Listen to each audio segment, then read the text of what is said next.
Olá, tudo bem? Sejam muito bem-vindos a mais uma aula virtual. Hoje queremos falar sobre a estrutura atômica, os modelos atômicos e a estrutura da tabela periódica, dando início ao capítulo 4 do nosso livro. Acompanhe comigo mais essa videoaula, lembrando sempre que, em caso de dúvida, entre em contato e nós vamos esclarecer. Ok? Acompanhe comigo. Bom, de onde veio a curiosidade sobre a menor parte das coisas? Até quanto eu posso dividir um material e ele vai continuar sendo o mesmo material? Na verdade, não existe um relato histórico do início dessa curiosidade. A gente acredita que desde o começo, da humanidade, lá os homens das cavernas, eles já tinham essa curiosidade. Até quando eu posso dividir um material e ele vai continuar sendo a mesma coisa? Ele vai continuar apresentando as mesmas características. Na verdade, a primeira definição científica ela veio com dois estudiosos antigos, do século V a.C., que foram Demócrito e Leucipo. Esses dois pensadores, da antiguidade. Na verdade, Demócrito foi um discípulo de Leucipo, e pela proximidade dos dois, a gente não sabe precisar qual dos dois usou pela primeira vez a palavra átomos. Átomos, que na língua antiga quer dizer aquilo que não pode ser dividido, aquilo que não tem partes. Bom, como estava sendo buscada a menor partícula das coisas, acreditava-se então que a menor parte das coisas seria átomos, seria indivisível. Hoje a gente sabe que esse conceito não é mais válido e nós vamos estudar isso nos próximos passos. A humanidade viveu aí entre o século V e até meados ali do século XV, o período chamado de Idade das Trevas, ou Era das Trevas, ou Idade Média. Vocês já devem ter ouvido falar esse termo, até mesmo nas aulas de História ou nas aulas de Filosofia. O que foi a Era das Trevas? Foi uma era de uma idade, um período em que a religião dominava todos os conceitos. Só era permitido fazer, só era permitido acreditar naquilo que a religião permitisse. Então, por muito tempo, todos os estudos, todas as inovações, elas foram feitas de forma escondida, né?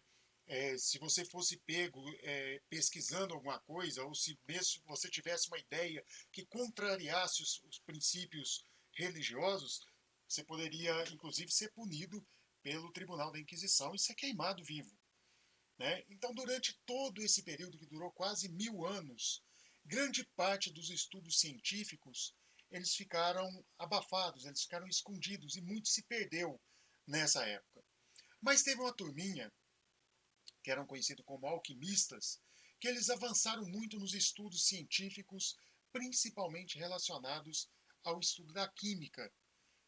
Não à toa, eles são chamados, ou eles são conhecidos como os pais ou os avós da química moderna.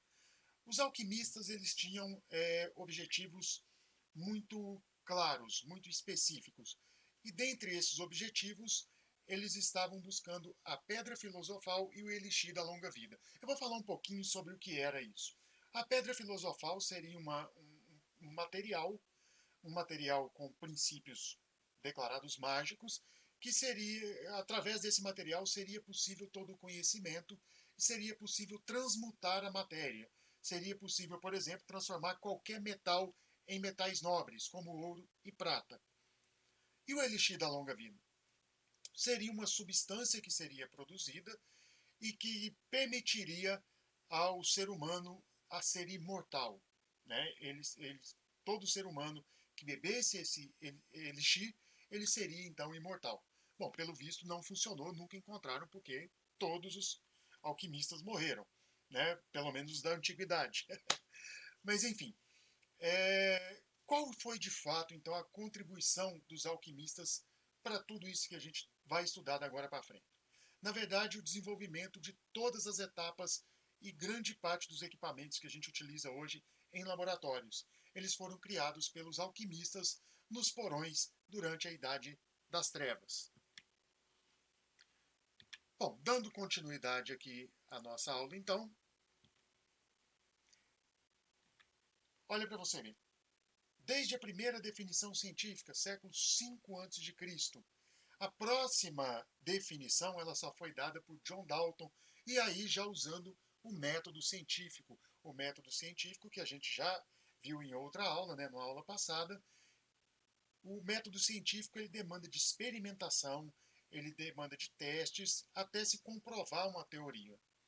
E o primeiro a fazer isso foi John Dalton, né? O John Dalton, que era um membro da comunidade Quaker. Para quem já viu lá aquela aveia Quaker, tem uma foto de um carinha com um cabelinho estranho, com um chapéuzinho, ele é um representante da comunidade Quaker. E a comunidade Quaker, o seu membro mais ilustre, foi John Dalton. Ele propôs a primeira teoria atômica, né? Ele propôs que o átomo seria uma esfera maciça e indivisível. Só uma curiosidade sobre John Dalton: John Dalton não enxergava algumas cores, e sendo um cientista da época, ele acabou buscando mais informações sobre isso, pesquisando mais sobre isso, e a doença, né, a deformidade ocular que impede algumas pessoas de enxergar algumas cores é chamado daltonismo, em homenagem a John Dalton, que foi o primeiro daltônico da história, né? Pelo menos o primeiro que buscou a origem da sua pequena deficiência. Mas vamos falar um pouquinho sobre o que foi o modelo de John Dalton, que, como eu falei, foi o primeiro modelo científico conhecido. Bom, deixa eu só ajustar aqui um pouquinho essa tela. Vamos lá. Isso, ok. Vamos continuar aqui. O que então propôs o primeiro modelo científico, o modelo de John Dalton? A sua teoria foi formulada em 1803 e revolucionou a ciência, porque foi o primeiro cientista a tentar explicar a menor parte das coisas. A menor parte das coisas, como eu já citei anteriormente, até então chamada de, e até hoje chamada, o átomo.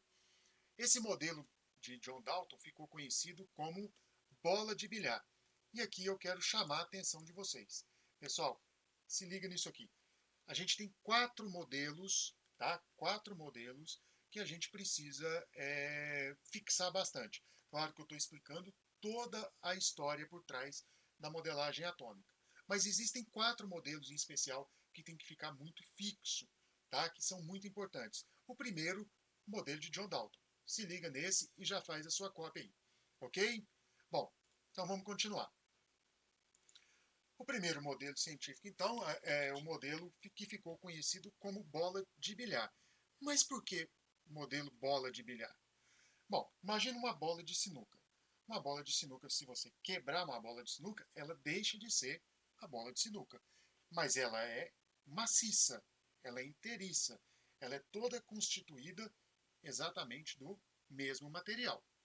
Ok? Bom, continuando, a teoria de John Dalton, então,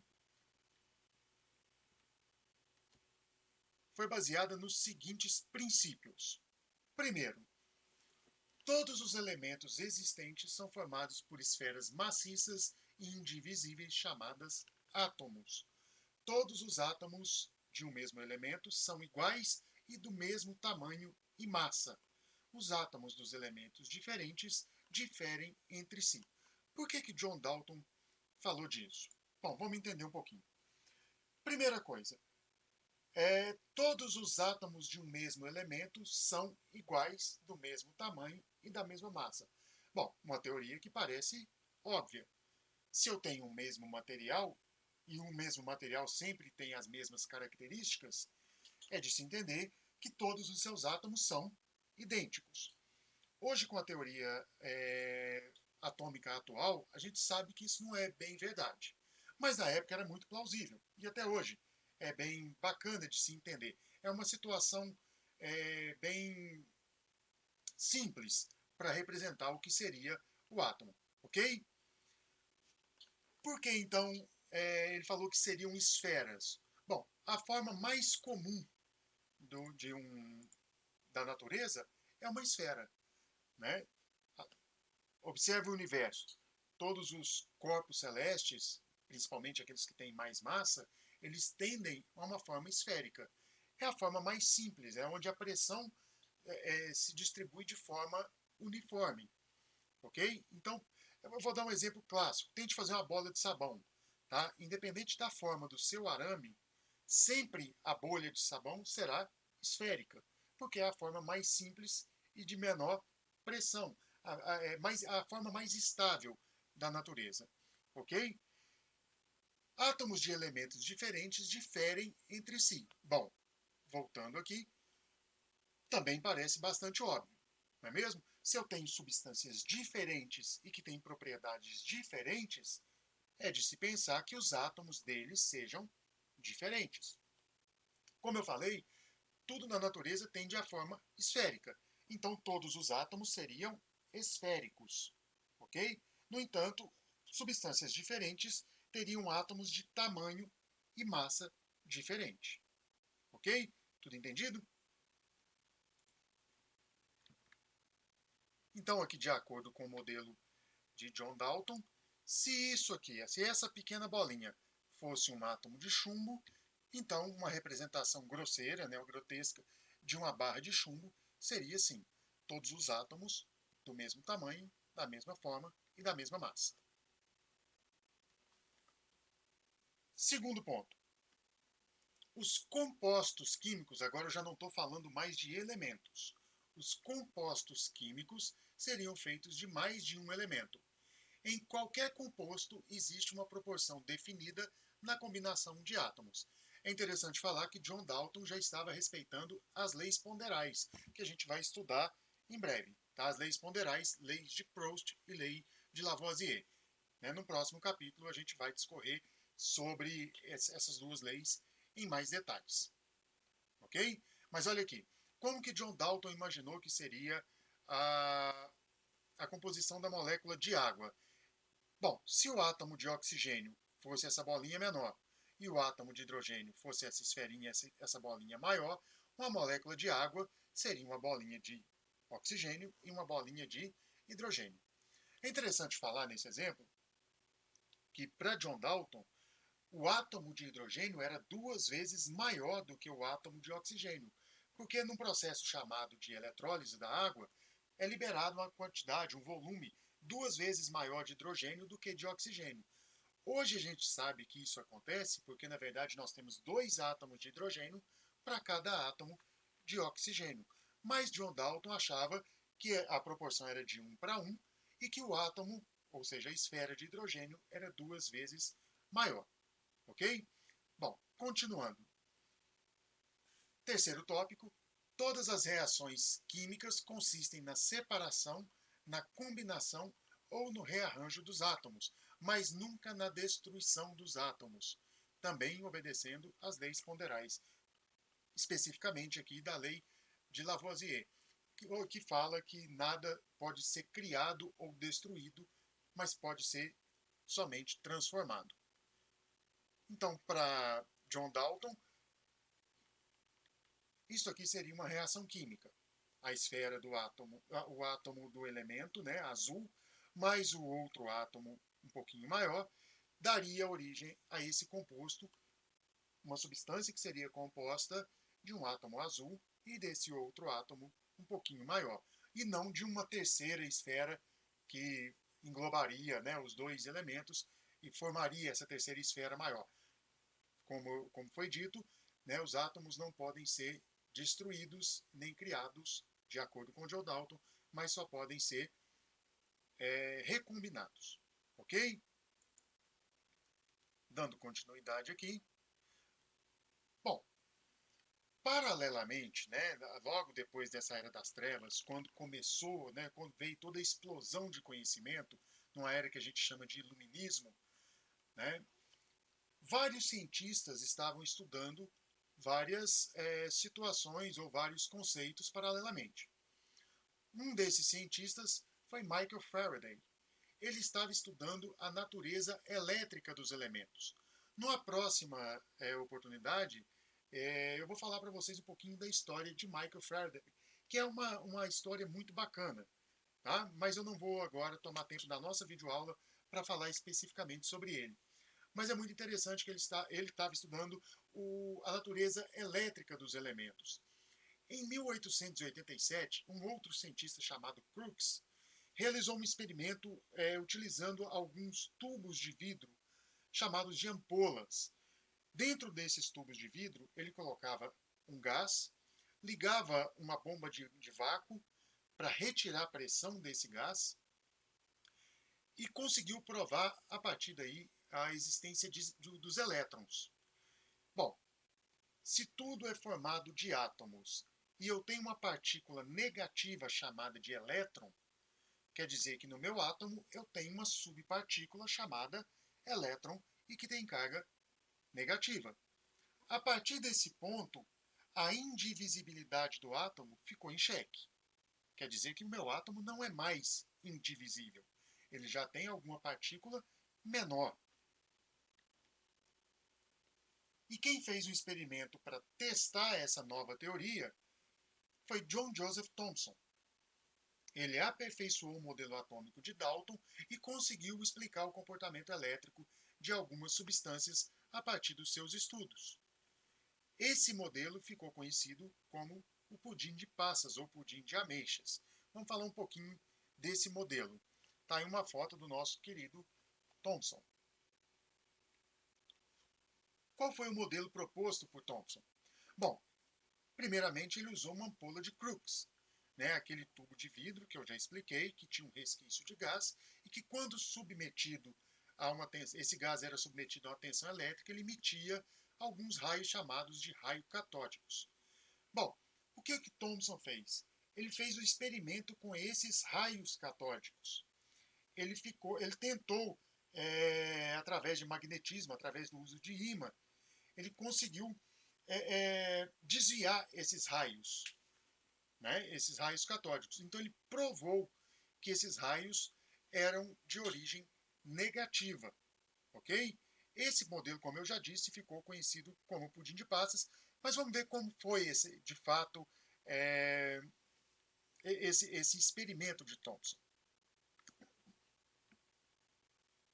Bom, aqui tem uma representação bastante simples do que seria uma ampola, uma ampola de Crookes. Se você nunca viu uma ampola de Crookes, na verdade essas lâmpadas fluorescentes que a gente usa hoje, essa lâmpada de tubo, que tem nos escritórios, que tem na nossa própria sala de aula, são exemplos de ampola de Crookes. Okay? Ali eu tenho uma ampola que está vazia, vamos dizer assim, ela não tem uma resistência ou um LED como os outros modelos de lâmpadas. Ali dentro eu só tenho um gás sob baixíssima pressão, ok? E ali eu tenho dois polos elétricos, onde fica ligado ali, a lâmpada fica encaixada, e eu faço passar então a corrente elétrica sobre esse gás. E esse gás acaba emitindo uma radiação na forma de luz, ok? Numa outra oportunidade nós vamos falar um pouquinho sobre isso. Mas o que Thomson fez? Então tá aí, ele ligou um ânodo, que seria o polo negativo, ligou uma bomba de vácuo para retirar o gás e deixar ali dentro quase vácuo, com uma baixíssima pressão, e um cátodo, que seria o polo positivo. E ele percebeu então que toda vez que esse equipamento era ligado, assim como Crookes já fazia, que toda vez que se ligava esse equipamento, era emitida uma radiação, era emitida uma luz de dentro desse tubo, de dentro dessa ampola. O que Thomson fez foi colocar lá dentro um anteparo. O que é um anteparo? Um obstáculo, para perceber de onde para onde esse raio estava indo, de onde estava surgindo. E o que ele percebeu é que o raio saía do ânodo, ou seja, do polo negativo, e ia para o polo positivo. Por que ele descobriu isso? Porque o anteparo projetou uma sombra em direção ao cátodo. Então a fonte de luminosidade, ou seja, a fonte do raio catódico, era no polo negativo. Se eu tenho um raio saindo do polo negativo em direção ao positivo, se ele sai do negativo em direção ao positivo, quer dizer que esse raio é negativo. Ou seja, só para lembrar, negativo repele negativo, negativo atrai positivo. Se o raio catódico sai do ânodo do negativo e vai para o positivo, é porque ele é negativo. Aqui eu tenho a representação simples do que seria, então, o modelo de Thomson. Como que ele propôs que seria esse modelo atômico? Bom, é esse modelinho que está aqui. Ó. Opa, está aqui. Uma massa que seria positiva, imagina um panetone, ok? Toda a massa do panetone seria positiva e todas as frutinhas cristalizadas ali seriam elétrons com carga negativa. O exemplo que ele deu foi um pudim de passas ou pudim de ameixa, onde todo o pudim seria positivo, uma massa que seria toda positiva e todas as ameixas seriam os elétrons contendo carga negativa. Por isso esse modelo ficou conhecido como o pudim de passas ou pudim de ameixas.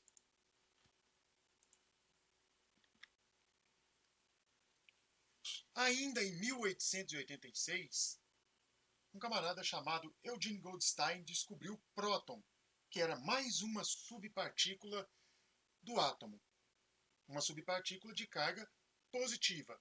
Então o modelo de Thomson ele já estava falho no seu conceito. É muito importante falar, pessoal, que não existe o conceito, um átomo, um modelo atômico certo e um modelo atômico errado, ok? Existem modelos que conseguem explicar determinadas situações e modelos que não conseguem explicar determinadas situações. Quando a gente estudou o modelo cinético molecular, o modelo de agitação de moléculas, mudança de estado sólido, líquido, gasoso, bom, esse modelo cinético molecular ele pode ser facilmente compreendido com o modelo de Dalton. Eu não preciso de nenhuma outra característica, ok? Então o modelo de Dalton ele pode ser utilizado para isso sem problema algum. O modelo de Thomson também explica algumas propriedades elétricas, não explica outras. Não explica, por exemplo, a existência de uma outra subpartícula positiva. Por isso a ciência, sempre evoluindo, está sempre em busca de respostas. Ainda hoje, nós não sabemos exatamente como é um átomo. A gente tem uma ideia, a gente tem um modelo. E é muito interessante, já antecipando um pouquinho, dizer que hoje o nosso modelo de átomo é um modelo matemático.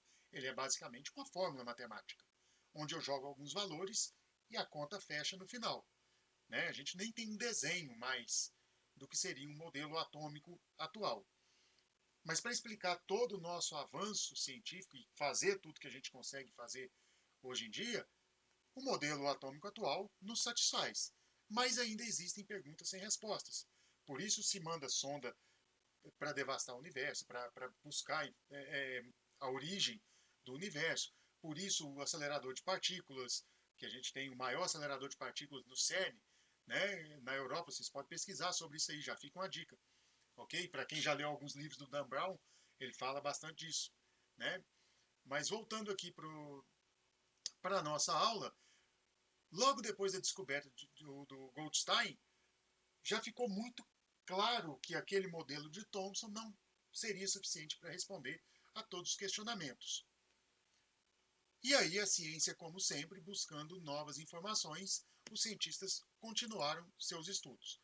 Vamos continuar a nossa aula observando isso aqui.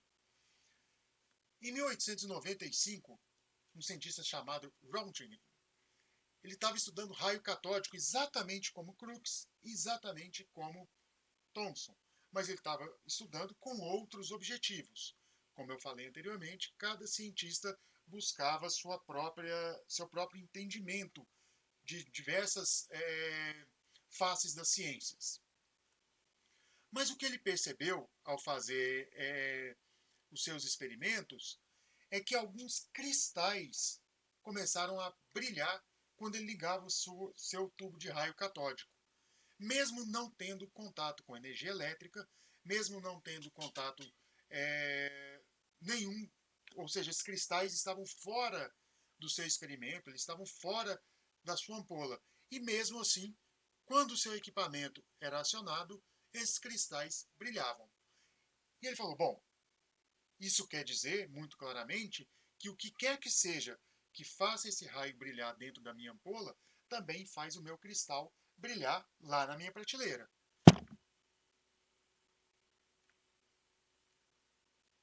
E é claro que, como todo marido dedicado, ele pegou a esposa dele e colocou na frente desse raio, né? O que todo cientista sério faria, não é mesmo? Bom, ele pegou a esposa dele como cobaia e direcionou esse estranho raio, né, que estava fazendo esse cristal brilhar na prateleira, direcionou para a mão da esposa dele e colocou atrás da mão da esposa um filme fotográfico. Quando ele revelou o filme fotográfico, bom, ele criou sem querer a primeira radiografia da história. E essa é a foto original, né, da primeira radiografia da história, que é a mão da esposa do Röntgen. Bom, muito se estudou sobre a origem desses raios e o que ele poderia causar, enfim. Diversos questionamentos foram feitos na comunidade científica. No ano seguinte, todos esses questionamentos chegaram à Academia Francesa de Ciências. A Academia Francesa de Ciências sempre foi referência em estudos, né, de todas as ciências, de todas as descobertas. E por que raio-x? Bom, o próprio Röntgen ele deu o nome a esse raio de raio-x usando um conceito matemático. Por que raio-x? Porque ele não sabia do que se tratava. Na matemática, aquele valor que a gente não conhece é chamado de x, é uma incógnita. Então esse nome foi dado esse nome para esse raio. Né? Ninguém sabia a origem nem nada sobre isso. Então ficou denominado como raio-x e acabou ficando. A gente usa essa definição até hoje. Mas enfim, esses estudos chegaram a um cientista muito importante da época chamado Antoine-Henri Becquerel. E esse cientista, o Becquerel, que inclusive em homenagem a ele, aquele copinho de laboratório, né, é chamado de Becker, em homenagem ao Becquerel, o Becquerel então se interessou por esses estudos e ele foi buscar mais a fundo. Então, com diversos experimentos, lembrando sempre, utilizando-se o método científico, o método de questionamento, de teorias, de experimentos, para responder a um determinado questionamento. Ele descobriu então que alguns elementos, mesmo sem nenhuma ajuda de aparelhos, poderiam emitir radiação. Essa radiação, a radiação chamada radiação X e outros tipos de radiação.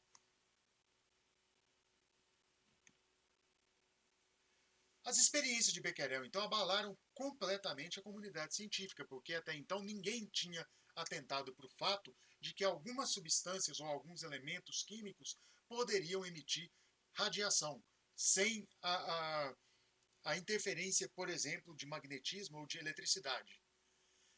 Uma das radiações descobertas pelo Becquerel já tinha sido batizada de radiação alfa, e ela tinha carga positiva. Em 1911, um cientista chamado Ernest Rutherford, juntamente com alguns assistentes, eles então montaram um equipamento e usaram, o objetivo desse equipamento era usar a radiação alfa de origem positiva para testar a validade do modelo de Thomson. E aqui eu chamo a atenção de vocês mais uma vez. O nosso terceiro modelo, tá? Que tem que ficar muito claro. Primeiro, modelo de Dalton, o modelo da bola de bilhar. Segundo, o modelo de Thomson, que é o modelo do pudim de passas. Terceiro, o modelo de Ernest Rutherford, que é o modelo que a gente vai chamar de modelo orbital. Ok? Então, recapitulando, modelo de Dalton, bola de bilhar, maciça, o átomo é uma bola maciça, indivisível. Modelo de Thomson, o modelo do pudim de passas. O átomo, na verdade, é uma esfera que tem uma massa positiva e ele é todo incrustado de elétrons com carga negativa. O terceiro modelo, o modelo de Ernest Rutherford, que a gente vai continuar estudando aqui. Ok? Vamos acompanhar comigo. Como era esse equipamento montado então por Rutherford e os seus assistentes?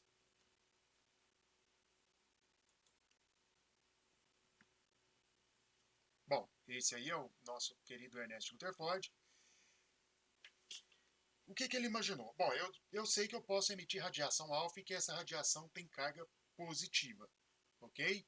Então ele pegou uma caixa formada de um material que conseguia barrar essa radiação alfa.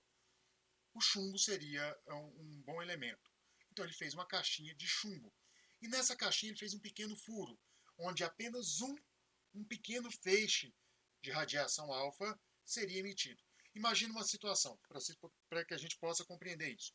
Imagina uma caixinha de madeira, onde eu tenho uma lâmpada acesa. Uma caixinha de madeira que está toda fechada.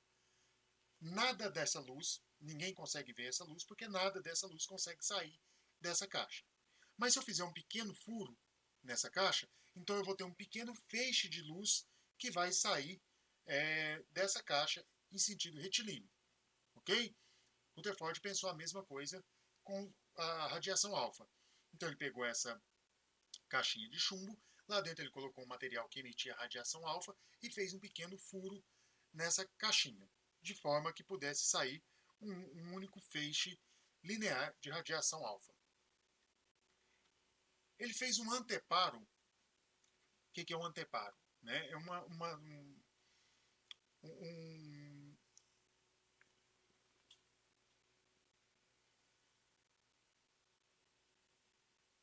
Só um minutinho, meu microfone tinha dado problema aqui, ok, já estamos de volta.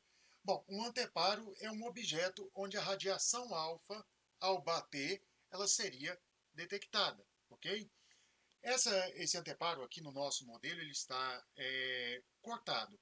Na verdade, isso aqui seria uma esfera oca, onde eu teria uma abertura, e essa abertura estaria virada, então, para essa caixinha, onde estaria sendo emitida a radiação alfa. Esse anteparo, né, esse globo oco feito por Rutherford, ele estava revestido com um sal chamado sulfeto de zinco. E o sulfeto de zinco ele brilha em contato com radiação alfa. Lá dentro desse anteparo, né, disposto ali bem no centro, Rutherford usou uma lâmina finíssima de ouro. Por que o ouro?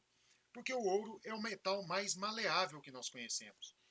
O ouro ele tem uma característica de poder, a gente pode fazer lâminas finíssimas com esse metal, a ponto dele até ser possível fazer uma lâmina comestível de ouro. Se vocês tiverem curiosidade de ver isso, pesquisem sobre o sorvete mais caro do mundo, que é servido em Dubai. Tá? É literalmente um sorvete que tem uma cobertura com uma folha de ouro. E essa folha de ouro é tão fina que ela pode ser comestível. Eu particularmente, eu não sei que graça que tem em pagar $20.000 para comer um sorvete só porque tem ouro em cima. Mas podem pesquisar isso lá. Bom, voltando aqui. Então, o Rutherford colocou a caixinha de chumbo com a emissão de radiação alfa, colocou o seu anteparo que iria brilhar e colocou a lâmina de ouro finíssima. Daqui a pouco a gente fala mais sobre essa lâmina de ouro. O que o Rutherford esperava? Bom, se o átomo for realmente como Thomson disse, uma massa com carga positiva, isso quer dizer que grande parte dessa radiação teria que ser desviada pela lâmina de ouro. Bom, já se sabia que a radiação alfa conseguia atravessar alguns materiais. Mas a radiação sendo positiva, ela deveria ser repelida pelo átomo, que seria a massa também positiva, lembra? A massa positiva com os elétrons incrustados. Então, toda essa radiação ela deveria passar pela lâmina de ouro e ser desviada, porque a carga positiva da radiação alfa seria então repelida pelo átomo com sua massa positiva. De acordo com alguns cálculos feitos por Rutherford e pelos seus ajudantes, ele achou que a radiação alfa deveria sofrer um desvio médio de 3 graus ao ultrapassar a lâmina de ouro. Mas na verdade, olha o que aconteceu. A partir do momento que Rutherford liberou a radiação, ele percebeu que a maior parte da radiação simplesmente atravessou a lâmina de ouro como se não houvesse obstáculo. Não sofreu nenhum desvio. E isso se repetiu por vários experimentos. No entanto, o que ele notou é que em algumas ocasiões, a radiação alfa, ao atravessar a lâmina de ouro, sofria um desvio muito maior do que 3 graus. E em outras situações, a radiação ao bater na lâmina de ouro não atravessava, ela era refletida pela lâmina de ouro. E isso estava contra aquilo que foi esperado se o átomo de fato fosse como Thomson propôs. Então Rutherford buscou, junto com seus assistentes, cálculos e experimentos para explicar esse comportamento. E o que ele percebeu? Bom, aqui a gente tem uma simulação da lâmina de ouro vista de lado, ok? Pelo lado fininho. Claro que aqui é uma representação muito grotesca, mas de acordo com o que já se sabia de massa, de volume, de densidade do ouro e a espessura da lâmina do ouro, Rutherford imaginou então que naquela lâmina de ouro ele teria aproximadamente 300 colunas de átomos. E por isso ele chegou naquele cálculo de 3 graus, que eu não vou falar aqui porque é um cálculo um pouco mais difícil.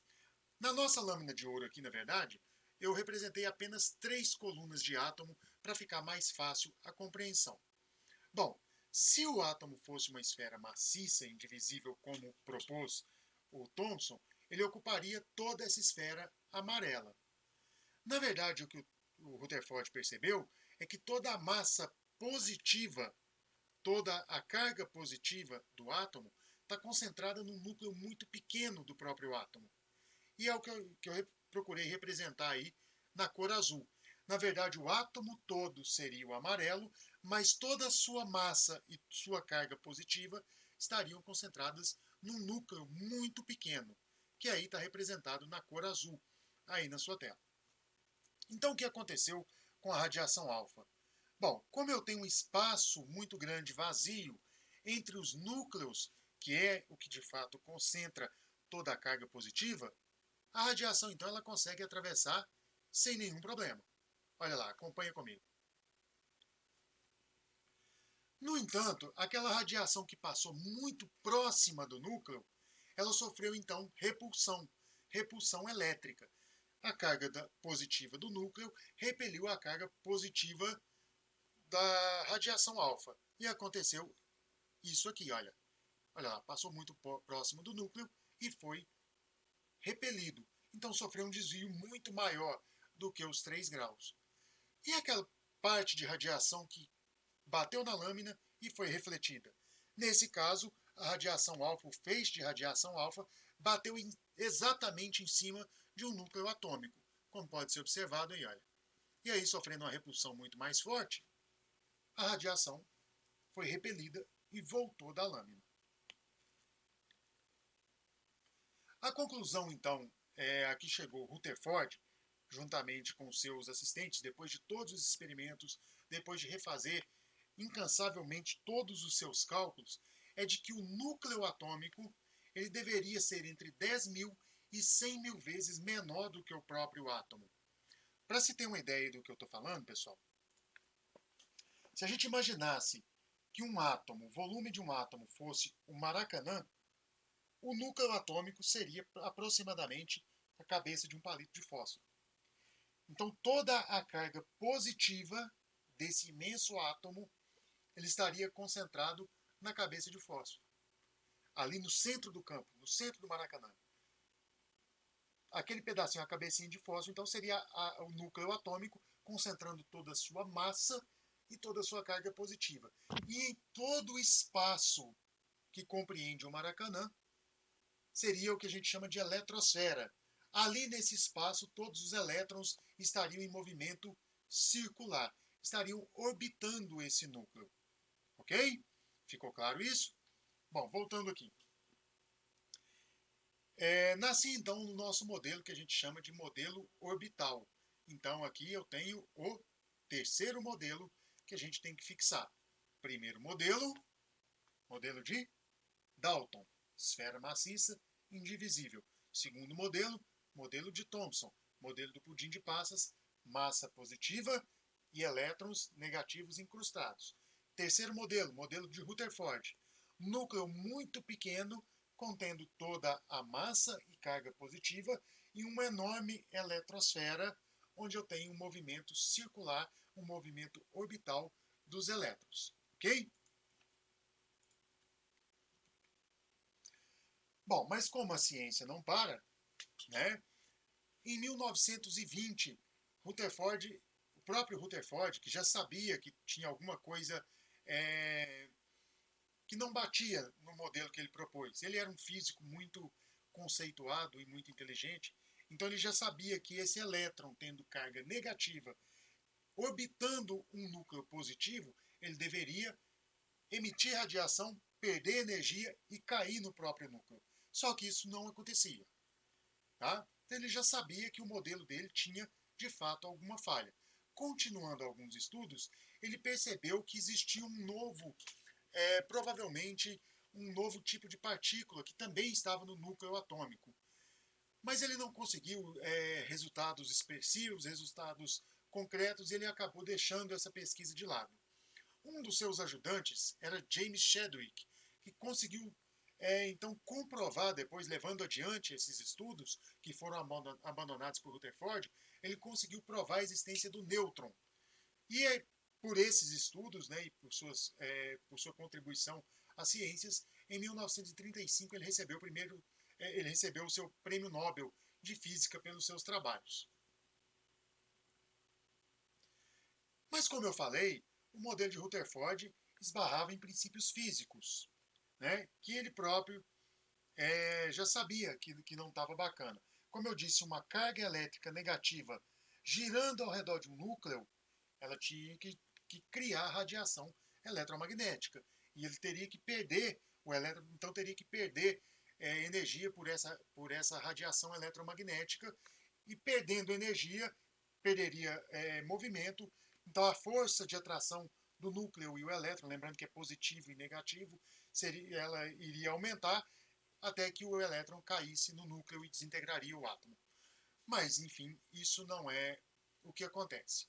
E aí vieram outros cientistas, o Niels Bohr, que vai ser tema de uma aula só dele, ok? É esse cara aí que já apareceu na foto, tá aqui, Niels Bohr, que na minha opinião é o cara mais feio das ciências.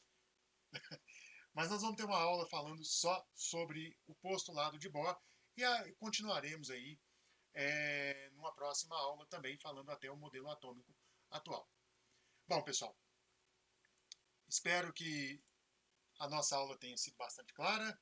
Só para recapitular os 3 modelos que a gente estudou hoje: modelo de Dalton, esfera maciça, indivisível; modelo de Thomson, massa positiva incrustada dos elétrons negativos, o modelo chamado pudim de passas; modelo de Rutherford, o modelo orbital, onde eu tenho um núcleo muito pequeno, positivo, com toda a massa e toda a carga positiva, e os elétrons girando livremente numa eletrosfera. Ok? Na nossa próxima aula, então, a gente continua a partir do modelo de Niels Bohr e chega aí até o modelo atômico atual. Bons estudos a todos, se cuidem, permaneçam em casa e até a próxima, ok? Um grande abraço e até mais.